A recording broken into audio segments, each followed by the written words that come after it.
अल्हम्दुलिल्लाहि रब्बिल आलमीन वस्सलातु वस्सलामु अला अशरफिल अंबिया'i वल मुरसलीन व अला आलिहि व सहबिहि व मन तबिअहुम बि इहसानिन इला यौमिन अज़ीम। अम्मा बअदु फ़अऊज़ु बिल्लाहि मिनश शैतानिर रजीम। बिस्मिल्लाहिर रहमानिर रहीम। इज़ा जाअ नस्रुल्लाहि वल फ़त्ह वरअयतन नास यदखुलून फ़ी दीनिल्लाहि अफ़वाजन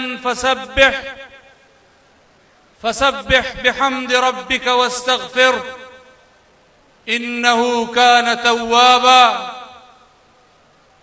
सदक़ल्लाहुल अज़ीम।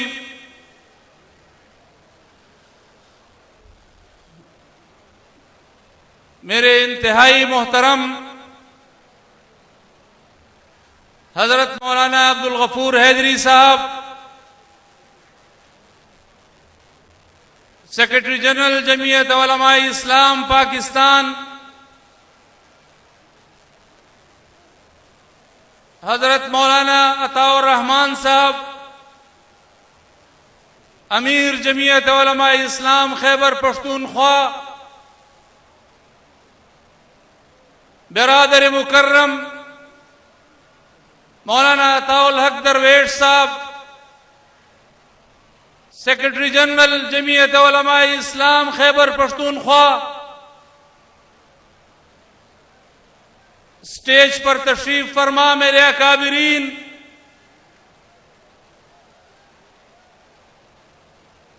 मैं दिल की गहराइयों से जमीयत उलमाए इस्लाम खैबर पख्तूनख्वा को ये अजीमुशान कॉन्फ्रेंस मुनक्किद करने पर मुबारकबाद देता हूं। आज पेशावर की सरजमीन पर इस्राईल मुर्दाबाद कॉन्फ्रेंस में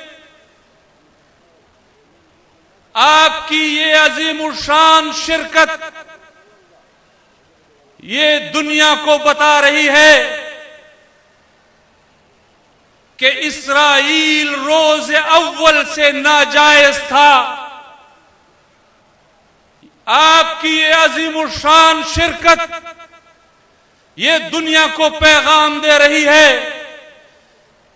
कि पहले दिन से इस्राईल मुर्दाबाद था, इस्राईल आज भी मुर्दाबाद है, इस्राईल आज भी नाजायज है और जब तक सफ़े हस्ती से उसका वजूद मिट नहीं जाता वो नाजायज भी है, वो मुर्दाबाद भी है। जमीयत उलमाए इस्लाम के एक वर्कर की हैसियत से मुझे फख्र है कि मेरा ताल्लुक उस जमात के साथ है जिस जमात ने दुनिया में हर जालिम से बगावत की है।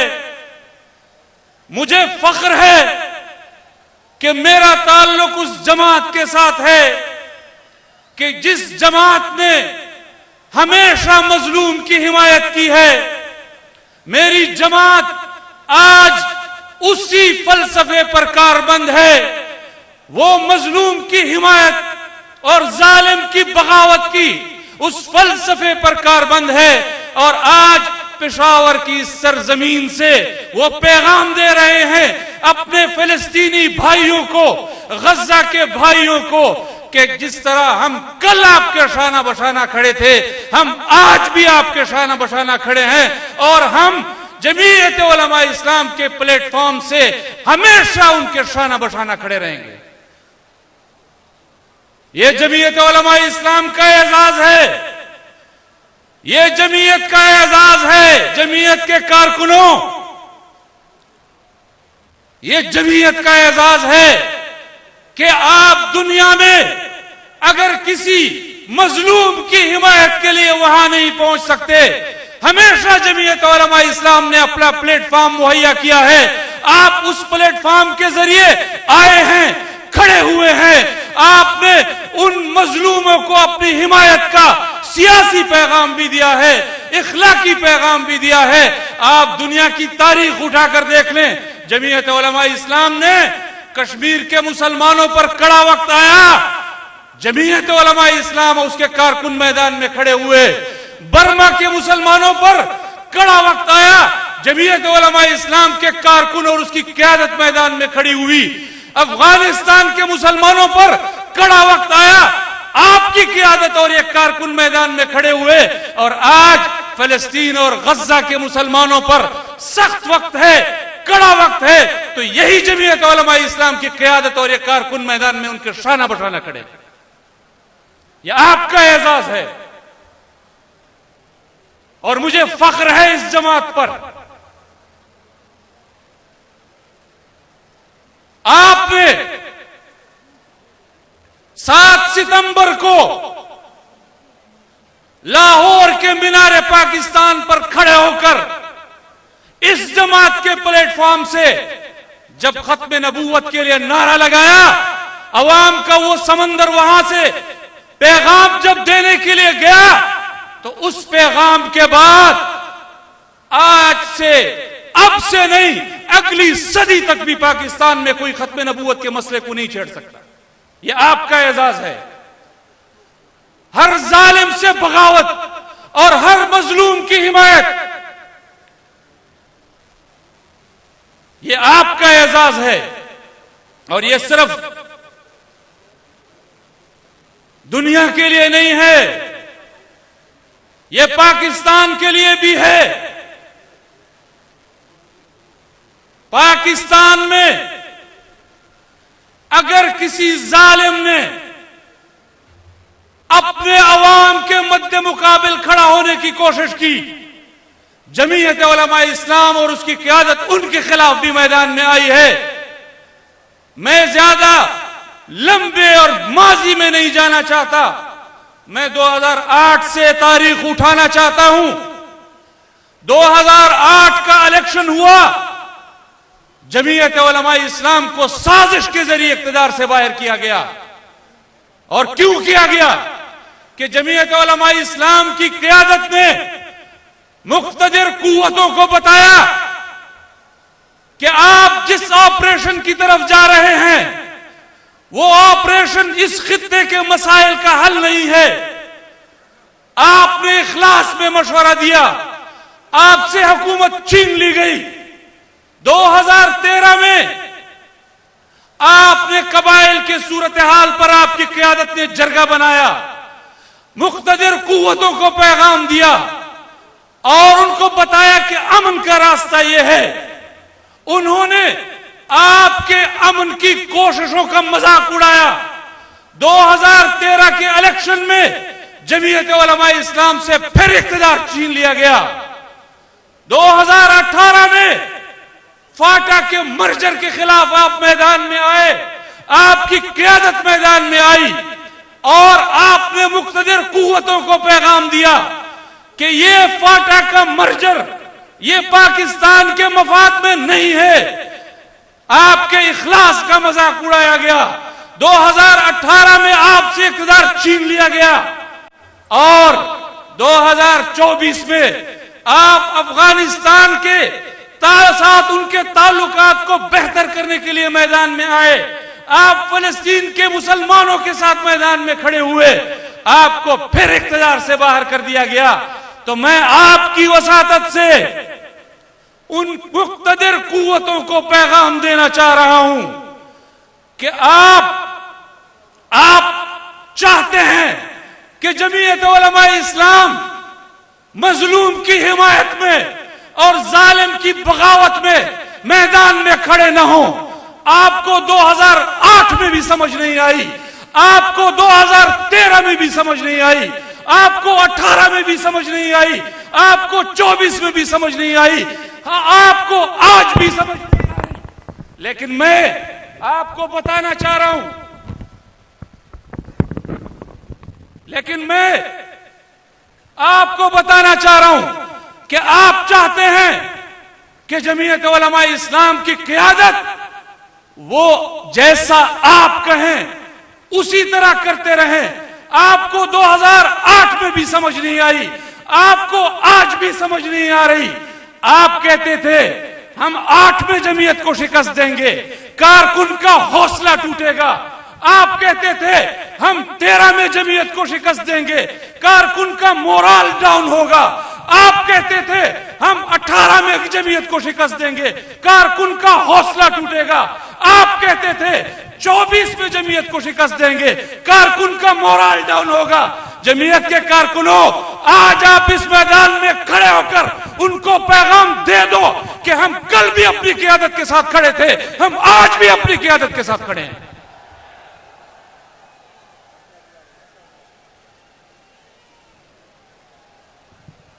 आप पैगाम दे रहे हैं उनको, अपनी क़यादत के साथ खड़े हैं।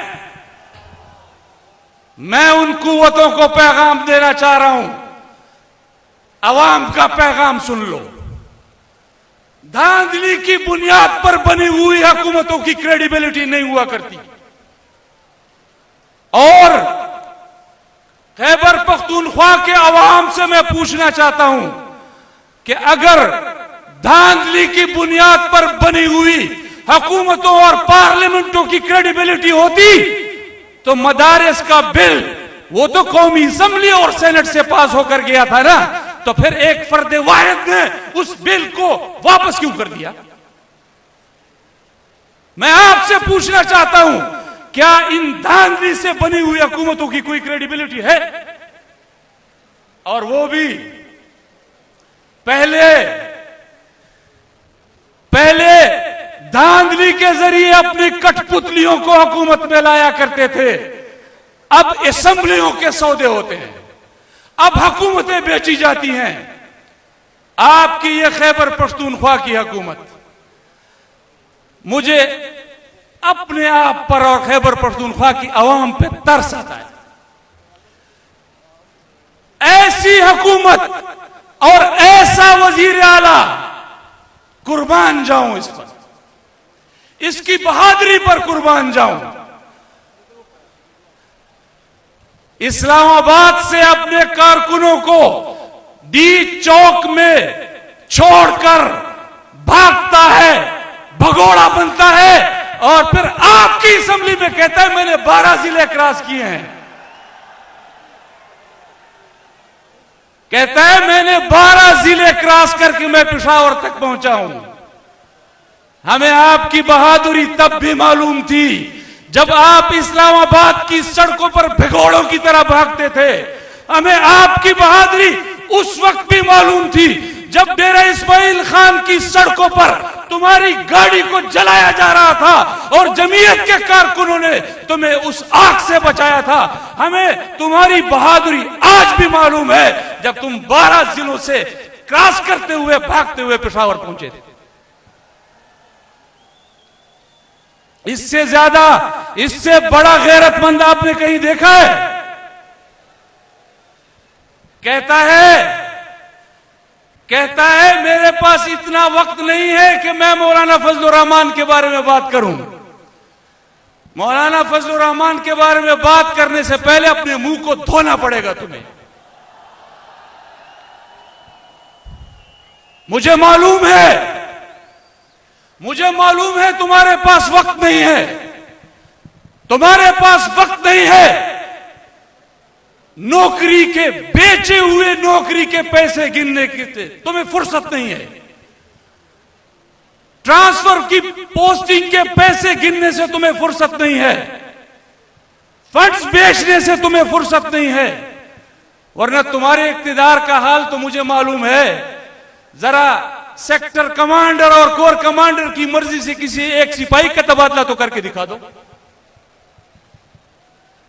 तुम्हारी हुकूमत आज भी वही चलाते हैं। तुम कहते हो मैंने मौलाना फजलुर रहमान पर किताब नहीं लिखनी। तुम्हें मौलाना फजलुर रहमान पर किताब लिखनी पड़ेगी। ये वो मौलाना फजलुर रहमान है जब मैदान में अपने कारकुनों की क़यादत के लिए आया तो बाजवा भी तुम्हारी पुष्ट पर था, फैज हमीद भी तुम्हारी पुष्ट पर था, और इसी फजलुर रहमान ने इस्लामाबाद में तुम्हारी हुकूमत को सर के बल खड़ा कर दिया था। लिखनी पड़ेगी तुम्हें किताब, तुम्हें किताब लिखनी पड़ेगी, किताब लिखनी पड़ेगी। और किताब के बारे में अल्फाज न मिले तो अपनी पार्टी की क़यादत से पूछो,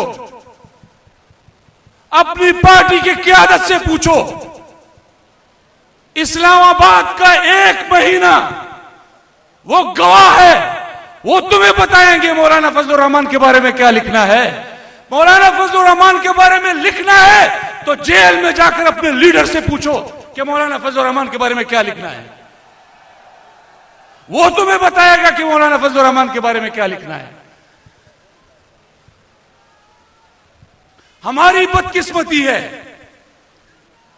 हमारी बदकिस्मती है, पेशावर और खैबर पख्तूनख्वा की यूनिवर्सिटियों के कॉन्वोकेशंस में उसको बुलाया जाता है, डिग्रियां तकसीम कराई जाती हैं उससे, और उसी कॉन्वोकेशन में उसी डिग्री देने की तकरीब में कहता है मैंने तो पढ़ा कुछ नहीं है, मुझे तो गवर्नमेंट कॉलेज से निकाला गया था, वहां लड़ाई हुई थी, तो मेरे चूंकि बाल लंबे थे, मूंछें थी, तो मुझे खामखा उस लड़ाई में शामिल करके निकाल दिया गया। तुम्हारी बहादुरी और तुम्हारे लंबे बालों और मूंछे किससे हमें मालूम है, हमें मत बताओ। कहता है मुझे एनसीए से निकाला गया, क्यों निकाला गया? कहता है मुझे कॉलेज वालों ने कहा आप माहौल खराब कर रहे हैं तो हम आपको बर्दाश्त नहीं कर सकते। मैं बताता हूं वो क्या माहौल खराब कर रहा था, किसी को मालूम नहीं होगा। ये इत्तेफाक की बात है जमीयत के कारकुनों, जिन दिनों में उसको इस कॉलेज से निकाला गया उन्हीं दिनों में लाहौर में पढ़ता था। मैं बताता हूं आपको, तुम्हें एनसीए से निकाला गया था शराब पीकर लड़कियों के हॉस्टल में घुसने पर। तुम शराब पीकर गुल गपाड़ा करते हुए लड़कियों के खवातीन के हॉस्टल में घुसे थे, तुम्हारा किरदार हमें मालूम नहीं है।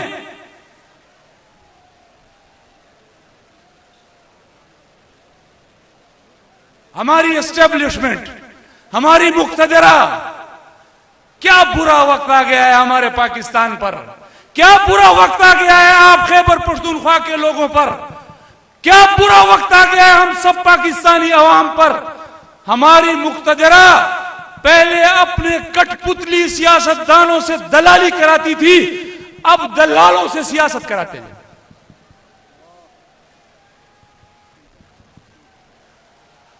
हमें इनका किरदार मालूम है।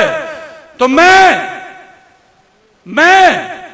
आपसे खैबर पख्तूनख्वा के अवाम से पूछना चाहता हूं, आप इस अपने हक को छीनने के लिए मैदान में आएंगे? आप आएंगे मैदान में? जिस तरह के लोगों को आप पर मुसल्लत किया गया है, अपना हक हुक्मरानी छीनने के लिए मैदान में आएंगे? ऐसे छीनेंगे आप अपना हक? अपने हक को छीनने के लिए आपको खड़ा होना पड़ेगा, आपको अपनी क़यादत की पुष्ट पर खड़ा होना होगा। और आज आपकी क़यादत और मौलाना फजलुर रहमान साहब अपने हक के हुक्मरानी को छीनने के लिए, मदारिस के बिल को वो मंजूर कराने के लिए आपको इस्लामाबाद ले जाने का हुक्म दे, तो आप खड़े होकर आप बताइए अपनी क़यादत को कि हम आपके साथ खड़े हैं। हमारी मुक्तदरा की साजिशें हमारा हौसला नहीं तोड़ सकी। हम कल भी अपनी क़यादत के साथ खड़े थे, हम आज भी अपनी क़यादत के साथ खड़े हैं, और इंशाअल्लाह अपना हक के हुक्मरानी छीन कर रहेंगे इंशाअल्लाह। बहुत शुक्रिया। व आखिर दावाना अल्हम्दुलिल्लाहि रब्बिल आलमीन।